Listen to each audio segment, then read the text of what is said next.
Chapter 4 deals with curve sketching, and 4.1 talks about the increasing and decreasing functions.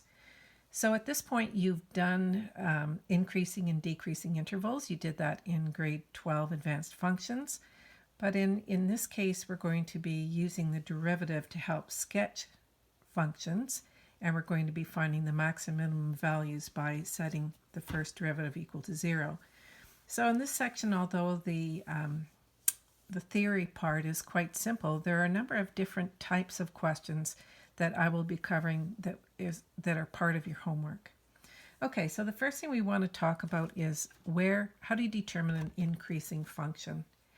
So the description is that if x1 is less than x2, in other words, say this was 1 and this is 4, that's all that means, and f at x2 is greater than f at x at 1, then the tangent slopes are positive, so you can see that if I drew tangent points to this curve, they would all have positive slopes, and the function is increasing. Okay, so that's pretty simple. You can read from left to right. So in other words, if I go from left to right and the function gets higher, then it's increasing. So sometimes the descriptions are a little wordier than they need to be. And again, this is a case here where it says x1 is less than x2. So let's say this is 1, this is 2, and f at x2 is less than f at x1, and the tangent slopes are negative. So here, if I drew a tangent slope to this line, maybe it was increasing a little bit there, that would not be true. So from here to here, the function is definitely decreasing because the tangent slopes are negative. You should also note that the tangents in a decreasing interval, the tangent lines are above the function, whereas when it was increasing, the tangent lines are underneath the function, and that's going to be important on another section that we do when we talk about points of inflection. So it's decreasing on the interval x1 to x2 or wherever you're asked to describe it for.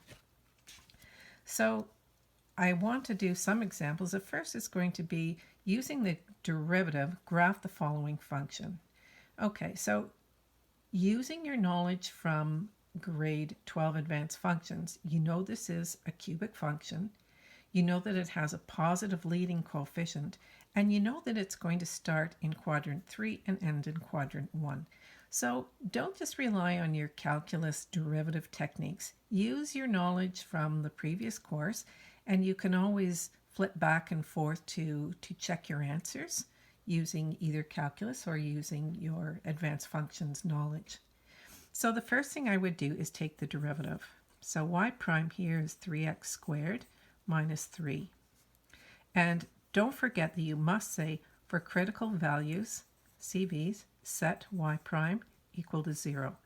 So when I set this equal to 0 and I factor out a 3, then I can see that I still have a difference of squares here that I can factor again. And what I'm trying to do is find the places where the slope is 0. So if a function has 0 slope, it means I'm either at a maximum or a minimum value, right? So therefore, x equals minus 1 or 1, and these are the critical values. So critical values at minus 1 and 1. Now, if I want to know what the height of the function is, and this is where you have to be careful that you're plugging these values back into the original function to find the critical points. So y, when x equals minus 1, so if this had been f at x, I could just say f at minus 1, but it's y, so I'm going to write it like this, and this is quite a legitimate way to describe it. So minus 3 minus 1, minus 1 plus 1. So minus 1 cubed is negative 1. That's plus 3 plus 1. So that's 4 minus 1 is 3. So that means there is a critical point the critical point is at minus 1 and 3. And you do the same thing for when x equals 1. So you would say, okay, that means y, when x equals 1. Now y, make sure you're not plugging it back into the derivative, because obviously if I plug back 1 into the derivative function, I'm going to get 0, and that would just be not right. Okay, so we put in 1 cubed minus 3 times 1 plus 1. That's 1 plus 1 is 2, minus 3 is minus 1, and the other critical point is 1 and minus 1. So I'm going to put those on my graph, 1 and minus 1, and minus 1 and 1, 2, 3, and that's here. And I know I'm going from this quadrant to this quadrant, so my function would have to go, oh, it might probably be a good idea to find the y-intercept. The y-intercept, for y-intercept, you're going to set, and you always write this out, set x equal to 0. So y-intercept is, I put in a 0 here, 0, 0, y-intercept is 1. So it's going to go through here. Now I know this function is going to go like this, right? Because I know a little bit about cubic functions. I know it had a positive leading coefficient. So what we want to know though is this the point, was it a maximum or a minimum? And obviously you know that because of what you know from advanced functions, but you can also see that as I go from left to right, and I'm going to write a little derivative graph here. I'm going to call it y prime, and this is also a very legitimate way of doing what we call a first derivative test. Now, first derivative tests aren't really talked about until the next chapter, but I think it's critical for your understanding of what we're doing here right now that you know what we're doing. So if I put in my critical points here, the critical values, right, these ones here, I put them on my graph, and I check points to the left and right of these values. So if I put in -2 into the derivative, okay, that's why I wrote y prime here. This is a y prime because I'm checking the slopes. So if I put in a number less than -1 into the derivative here, let's say I put in -2, that would be 12 minus 3 is 9. All I care about is that it is positive. So the function is increasing. And then if I go from -1 to 1, say I put in 0 here into y prime, I would get a negative value, which means the function is decreasing. And then if I put in 2, obviously I'm going to get the same answer as I did when I put in -2 because I squared it. So 12 minus 3, 9, positive. So this shows that there is a minimum. This is a minimum here, and this is a maximum. So these are local mins and max on the interval. So this critical point, -1, 3, -1, 3, -1, I guess I could have put those on there. So -1, 3 is a maximum, and 1 and -1 is a minimum value. So that's what you're going to do with this, what we call a first derivative test. The first derivative test is basically checking the derivative function to the left and right of the critical values to see if the slope is increasing or decreasing. And again, remember that we're talking about the slope. So sometimes students forget which equation do I plug these things into. So if you're checking the slope, so I want to know that was positive, that's negative, I'm using y prime. Okay, let's move on to the second question. This one is asking you to graph this function, x over x squared plus 1. So we have all kinds of things that we need to find when you're doing a graphing analysis. And later on in the chapter, there's a complete algorithm of the things that you need to check for.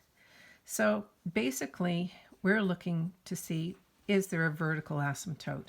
And you know, for a vertical asymptote, that means the denominator, it's a value that makes the denominator 0. And in this case, there is no value, because if I set this equal to 0, let's see if I did this, and this is a very common mistake that students will say plus or minus 1, but look what happens when I move this to the other side. X squared equals -1. So therefore, there is no vertical asymptote. There's no solution. You can't square a number and get a negative value. So there's no vertical asymptotes. What about a horizontal asymptote? This brings back your knowledge from advanced functions as well. For horizontal, I want to know what happens as x approaches infinity. In other words, you don't have to say infinity. Well, you should here, but when you're thinking about it, you're saying, what happens is that x gets really, really, really, really big?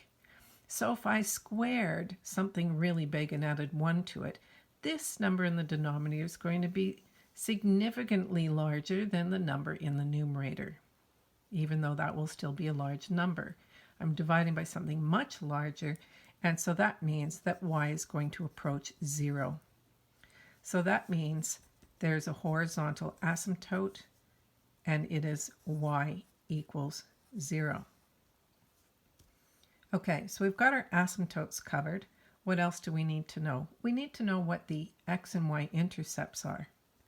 So the x-intercept, you set y equal to 0. So all that means is how do I make the numerator 0? So if I set this equal to 0, that means that x equals 0 is going to be, the intercept is going to be 0, right? And so you normally say the x-intercept is 0. You don't say x equals 0 because that generally means you're talking about a line, x equals 0, which it isn't. The x-intercept is 0. I should have put a 4 here. So for the y-intercept, I set x equal to 0. Can't spell today. If I put 0 in for x here, 0 divided by 1 is 0. So I would say the y-intercept is 0. So I've got my x-intercept, my y-intercept. I know there's no vertical asymptotes, and I found the horizontal asymptote. Okay, so now I want to go ahead and see if I can find any maximum and minimums or critical values for the function. Now, critical value can also be what makes the denominator 0. So vertical asymptotes are also considered critical values, but in this case, I don't have any. Okay, so I'm going to take the derivative, y prime. Now, we have a quotient, so I must apply the quotient rule, which is your Ho-de-Hi rule. So I do Ho, d-Hi, derivative of the top is 1, minus Hi, d-Ho, the derivative of x squared plus 1 is 2x, all over Ho squared. So I have x squared plus 1 squared. And I'm going to simplify the numerator. So I have x squared plus 1 minus 2x squared, and it's still all over x squared plus 1 squared. And this gives me in the numerator a negative x squared plus 1 over x squared plus 1 squared. Okay, so I've got my derivative, and I'm going to say what I always say when I'm trying to find critical values. So for critical values, I want to set y prime equal to 0. And the only thing that will possibly make y prime 0 is if the numerator is 0. You can't have 0 in the denominator. So I'm going to say x squared is equal to 1. So I'm just bringing this up here and set it to 0. So I brought this to the other side. So x is equal to plus or minus 1. Don't forget the plus or minus. Okay, it's a very common mistake. Okay, so I know these are critical values, and I want to find the y coordinate. Very, very important that you think about that as you get to this point. If I want a point, I need the original function. A point, use the original function. Okay, so when x equals 1, y is equal to 1 over 1 squared plus 1 is a half. So the critical point is going to be 1 and 1/2 for the y coordinate. Now I'm going to do the same thing when x equals negative 1. Y is equal to 1 over negative 1 squared. I have the same thing, right? I get 1/2. So I have 1.5 when x is -1, just a minute here, I had -1 up here, I'm sorry, -1 over 2, so -1/2. So the other critical point is 1 and -1/2. Okay, so I want to check to see if these are actually critical points, if there's a maximum or minimum. Is there a change in the slope? So the slope has to change from negative to positive or positive to negative in order for it to be a max or a min, right? So I'm going to write out my number line like this. I'm going to call it y prime, label it, very important. And my critical points are, oh, I didn't put the negative here. So I have 1 and I have -1. And I don't have a vertical asymptote, so I don't have to put this on here. So I'm going to check y prime. So that's this equation here. You're working with this one, right? Don't go back up to this one. That gives you the point. This is your test, your first derivative test. Let's call it that right here. First derivative test. Okay, I'm going to plug in -2. -2 squared is 4. That's -4 plus 1 is negative in the numerator. The denominator is squared, so it's going to be positive. So this is negative, and I have negative slope. Between -1 and 1, I choose 0. Always choose 0 if you can. It's easy to work with. So I have 1 over 1 is 1. That's positive. So I have positive slope here.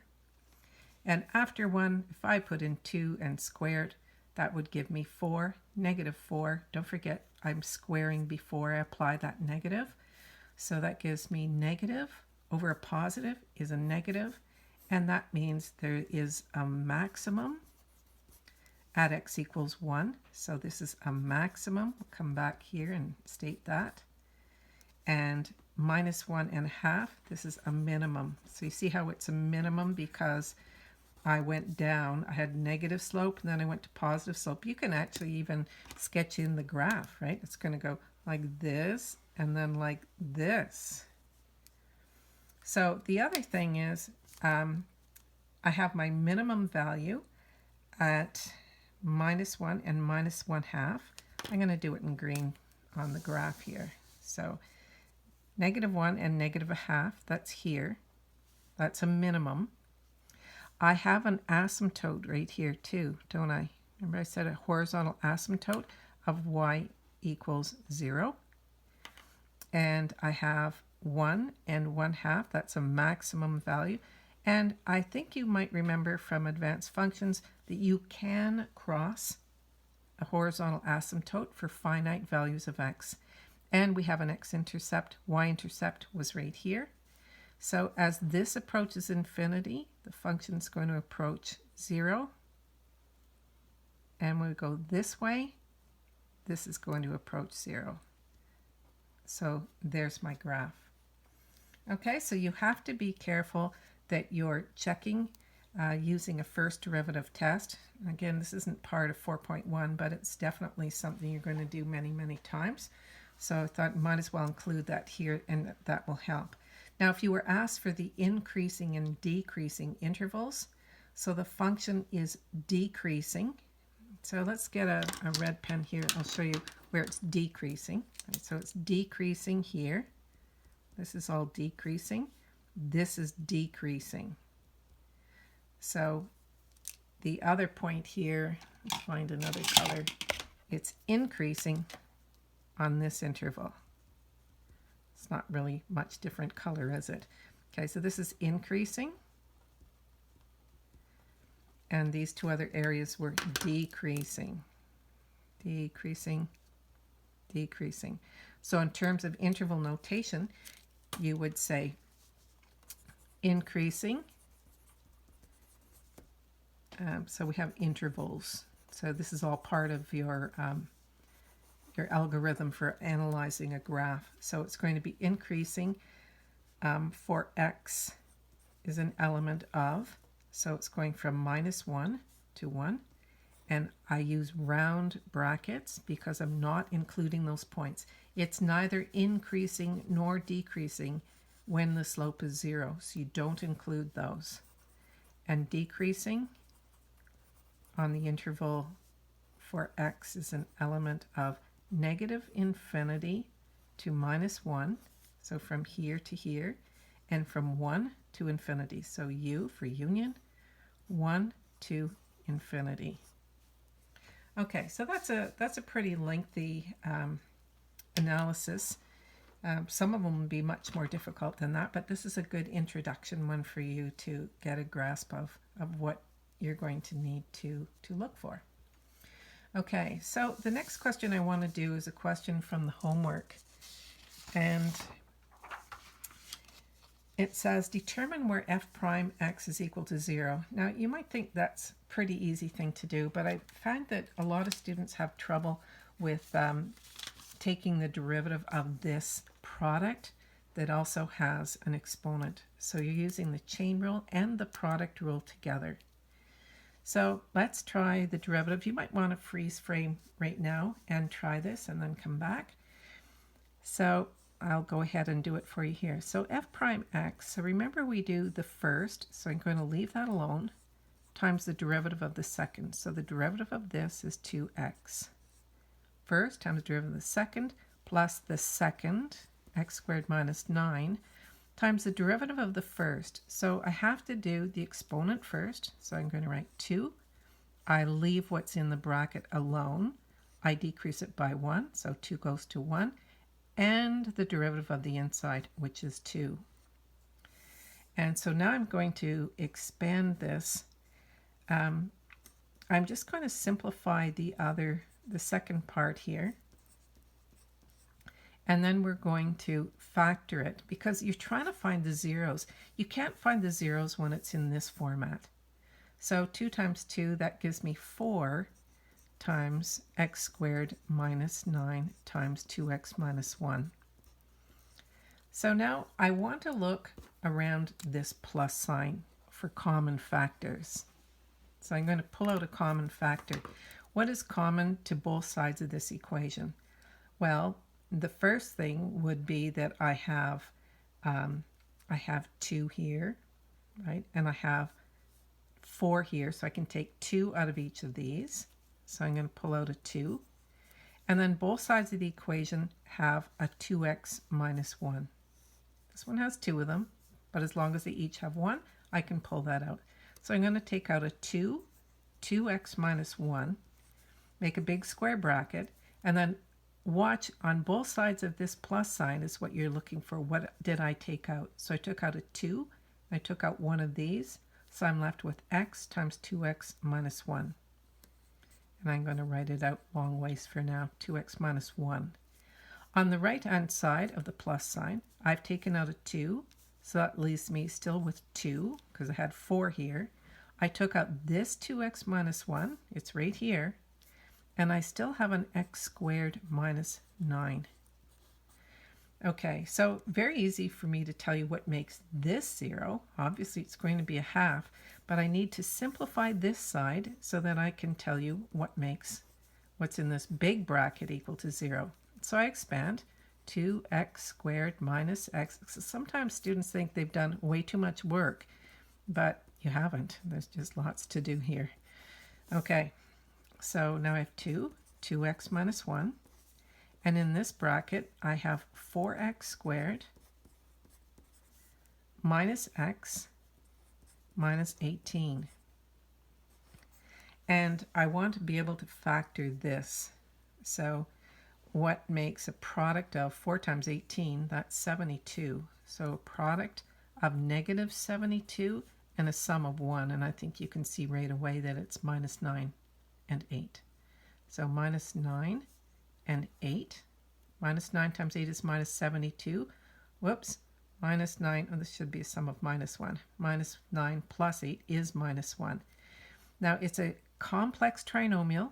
It has a 4 out front here. So I put both of these over 4 and I reduce. So this becomes 2 over 1. And this one, I can't reduce. So now I just write out my little brackets here. So 2x minus 1, and my factors are 4x minus 9 and x plus 2. So if you expanded this, you should get back to that. It's always a good thing to do to check your work. Okay, so now I'm going to say for critical values, because they want to know where is f prime x equal to 0. For critical values, set f prime x equal to 0. So x is going to be equal to what makes this bracket 0, 1/2, this bracket 9/4, and this bracket -2.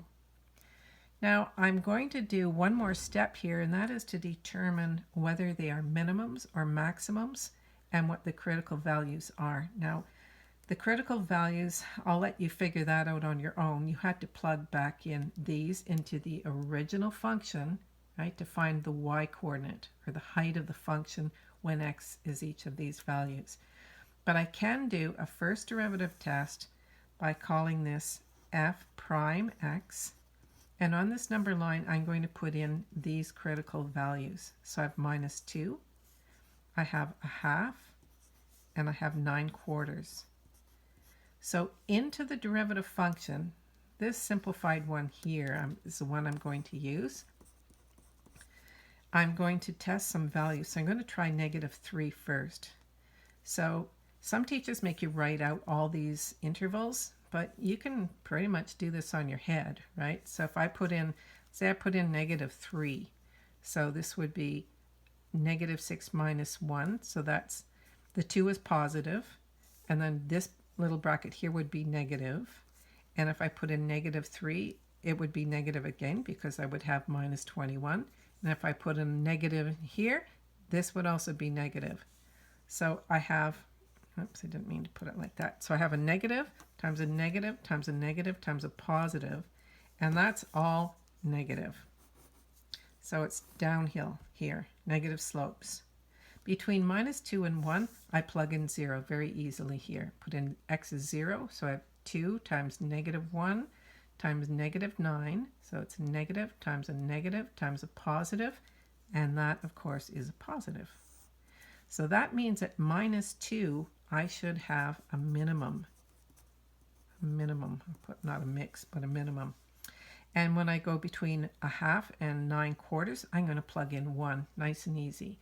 So it's positive times a positive times a negative times a positive. So I had 3 positives, 1 negative, so that means this will be negative, downhill. And on the other side of 9/4, 9/4 is 2 and a bit, so let's try 3. So I have positive, 6 minus 1, that's still positive, 12 minus 9 is positive, and 3 plus 2 is positive, all positives. So my function is going to go like this.